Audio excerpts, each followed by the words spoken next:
አንስቼ አናቷ ላይ ከሰከስኩት። ቁልቁል ወደ ወለሉ ተንደርድራ ከእግሬ ስር ተደፋች። ዝቅ ብዬ አላየኋትም። ከኔ ውጪ ሴት የምትባል ፍጡር እንኳን በውን በህልም እንዳታይሽ። ምን ነው ግን ቅድም እንዳርገው በዳሱ በጭንቅላቴ ቆሜ ካልደንስኳልክ። ሰላም ቤተሰብ፣ እነሆ ዛሬ በእውነተኛ ታሪክ ላይ የተመሰረተ ምርጥ ታሪክ ይዤላችሁ ቀርብ ያለው እስከ መጨረሻ። ምን ነው ግን ቅድም እንዳርገው በዳሱ በጭንቅላቴ ቆሜ ካልደንስኳልክ። ፊት ለፊት ተቀምጠው የነበሩትን ሴቶች ትኩረት ለመሳብ ነው እንዴ? እዚህ ለኛን ላገባ ሰሞን ለአንድ ጓደኛዬ ከኤፍራታ ጋር ልንጋባ እኮ ነው ብዬ ስነግረው መርዶ የነገርኩት ያህል ደንግጦ ምን ነው በሰላም አለኝ። እንኳን ደስ አለ የሚል መልስ ስጠብቅ እንደዚህ በማለቱ ተበሳጭቼ ምን ነው ላገባ ነው ማለት እንደዚህ ያስብላል እንዴ? ድንጋጤ እኮ ስለ ጋብቻ ሳይሆን ስለ ፍቼ ነገርኩ ነው የሚመስለው አልኩት። ዝም አለ። ይልቃውን ሰርጌ ላይ ከ700 እስከ 1000 ሰው ነው ለመጥራት ያሰብኩት። ሰፋ ያለ የምታውቀው የሰርግ አዳራሽ አለ። 7 ወር ለማይቆይ ትዳር 700 ሰው መጥራት ግን አይከብድም? ለምን ኪሳራ ውስጥ ትገባለህ አለኝ። ምን ነው አንተ ጤና የለህም እንዴ? ሚዜ ትሆናለህ ብዬ ሳስብ ጭራሽ መዘዝ ልትሆንብኝ ነው እንዴ? ምንድነው እዚህ ሟርት የምታወራው? አናደደኝ በጣም። ሟርት ሰውን ፋክትን ያወራሁት አለኝ። ኧረ በዚህ መፈንከት ነበር ብዬ ፊት ለፊት የተቀመጠውን የሚሪንዳ ጠርሙስ አነሳውና መልሼ ያስቀመጥኩት። ስማ ኤፍራታ ማለት እኮ እንዶ የለም እንጂ ዓለም አቀፍ የቅናት ውድድር ቢኖር ኖሮ ለሀገሯ የወርቅ ሜዳሊያ የምታስገኝ ሴት ናት አለኝ። ምን ነው ይህን ያህል አንድ ሰፈር አደጋችሁ እንጂ አንድ ቤት እኮ አልኖራችሁም። በጣም አውቃታለሁ አልኩት። ለማንኛውም ያወራሁት ነገር ከትንሽ ጊዜ በኋላ በደንብ ይገባሃል አለኝ። በተቀመጠበት እጁ ሄድኩ።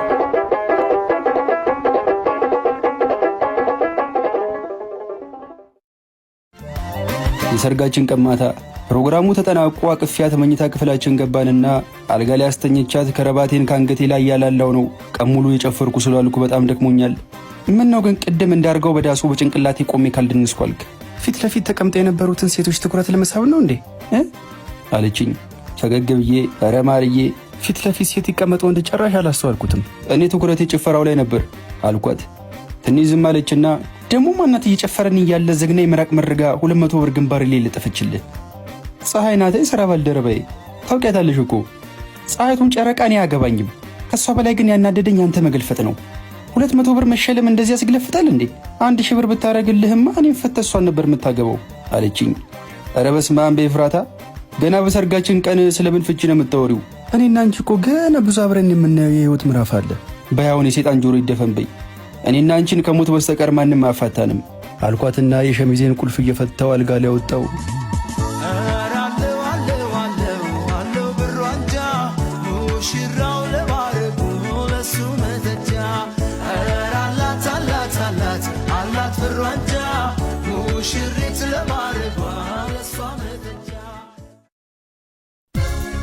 የጓደኛዬ ሟርት እውነት እየሆነ መጣ። ትዳር ብዬ ከርቸሌ ከገባው ነው ዛሬ 5ኛ ወሬን አስቆጠርኩ። ቅናት የሚባለው ነገር በአካል ተገልጦ ኤፍራታ ላይ አየሁት። የሆነ ቀን ቁጭ ብለን ከኔ ውጪ ሴት የምትባል ፍጡር እንኳን በውን በህልም እንዳታይሽ ብላ አስጠነቀቀችኝ። እንዴ ህልም ደግሞ በእኔ ፍላጎት ነው እንደማየው? ዛሬ ሴት ያለ ወንድ ያለው ብዬ መምረጥ አልችልም እኮ አልኳት። አይ እንግዲህ ድንገት ሴት ካየ ቶሎ ብለህ ከእንቅልፍ መንቃት ትችላለህ። አይ ካልክ ደግሞ ከናካቴው ማለመተኛት መብት ነው አለችኝ በሚያጉረመርም ድምፅ። ህልም ተፈርቶ እኮ ሳይተኛ አይታደርም አልኳት። ተናገርኩ እንግዲህ አለችና ተነስታ ሄደች።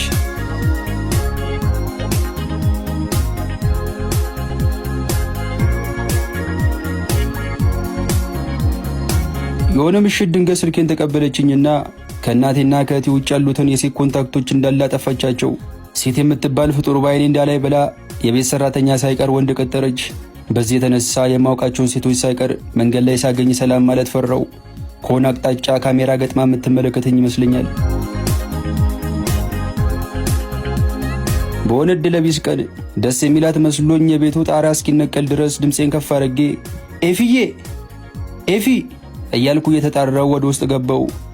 ከሰማይቱ ደቅ ከምድር ትፍለቅ ሳላውቅ ድንገት ፊት ለፊቴ ጉባለችና ለ1-2 ደቂቃ ያህል የሸሚዜን ቆሌት ተይዛ ስትወዘውዘኝ ቆየችና ስማ ሲቆላመጥ ኤፊ እንደሆነ ትዝ ሲላት ወይዮ ብዬ ሌላ ሴት እየጠራ መስሎኝ እኮ ነው ይቅርታ ብላ ተቅለስልሳ ለቀቀችኝ። ቅናተኝነቷን ስለሚያውቁ የገዛ አባቷ ሳይቀር ሞተህ ሬሳ ላይ ፍታት ከመደረጉ በፊት ፍታት ብለው ለምነውኛል። የሆነ ቀን ሬስቶራንት ቁጭ ብለን አንዲት አስተናጋጅ መጣችና ፈገግ ብላ ምን ልታዘዝ አለችን። ምንድነው ወንድ አስተናጋጅ የለም እንዴ ብላ ገላመጠቻት። አስተናጋጇ ግራ ገብቷት ዝም አለች። ፈጠን አልኩና ግድ የለም አንቺ ታዘዥን አልኳት። አስተናጋጇ መልሳ ፈገግ አለችና እሺ ምን ላምጣላችሁ አለችን። ምንድነው የጥርስ ማስታወቂያ እንደሚሰራ ሰው አስሬ መገለፍጨው ምን ትመስላለች? እና እንደው እንውጣ አለችኝና እጄን ይዛ ያካለበችኝ ተያይዘን ከሬስቶራንቱ ወጣን።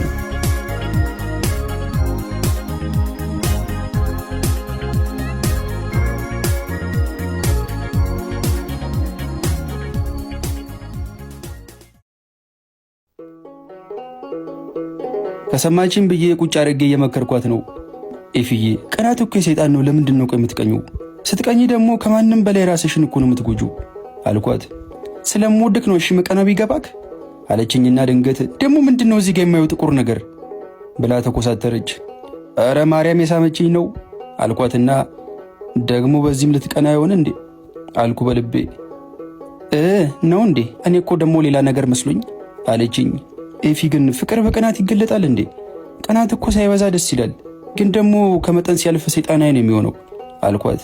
እንግዲህ እኔን አትጭቅጭቀኝ፣ ማጥቀኗን ፈልጋ አግባ ብላኝ እንደለመደችው ተነስታ ሄደች። በዚህ ሁኔታ ማሳለፋቸውን ረጅም ዓመታት ሳስብ ካሁኑ ደከመኝ።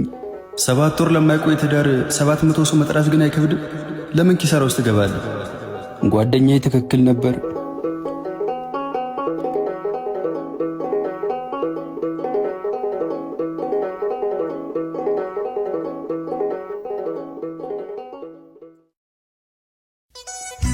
ዛሬ መጨረሻ ዕድል ሰጣት ነው። አበባና ወይን ይዤ ወደ ቤት እየሄድኩ ነው። ቤት ደርሼ ኤፍዬ እንዴት አመሸሽ እያልኩ ወደ ውስጥ ገባው። ኤፍራታ አንድ እግሯን በአንድ እግሯ ላይ ጭና እያወዛወዘች ሶፋ ላይ ቁጭ ብላለች። ፈገግ ብዬ ወደ ተቀመጠችበት ሶፋ ተጠጋው። ወይኑን ጠረጴዛ ላይ አስቀምጬ አንድ እጄን ዘርግቼ ከተቀመጠችበት ብድግ አረኳትና አበባውን ሰጥቻት ግንባሯን ከሳምኳት በኋላ የኔ ፍቅር ምድር ላይ ካንቺ በላይ የምወዳት ሴት የለችም እሺ አልኳት። እኔም ካንተ በላይ የምወደው ወንድ የለም ትለኛለች ብዬ ስጠብቅ ጭራሽ ያላሰብኩትን መልስ ሰጠችኝ። የቀኝ አይኗን ቅንድብ ወደ ላይ ሰቅላ እየገላመጠችኝ አሃ ከኔ በታች ግን የምትወዳት ሴት አለች ማለት ነው ብላ ፈጠጠችብኝ። የምለው ጠፋኝ። ምንም መልስ ሳልሰጣት ፈገግ እንዳልኩ ወይኑን ከጠረጴዛው ላይ አንስቼ አናቷ ላይ ከሰከስኩት። ቁልቁል ወደ ወለሉ ተንደርድራ ከእግሬ ስር ተደፋች። ዝቅ ብዬ አላየኋትም። የአንገቴን ከረባት እያላላው ወደ በሯ መራው። የሳሎኑን በር ከፍቼ ስወጣ የብዙ ዓመት ፍርዱን ጨርሶ ከእስር ቤት እንደወጣ እስረኛ ነፃነት ተሰማኝ። ዳግም አልተመለስኩም።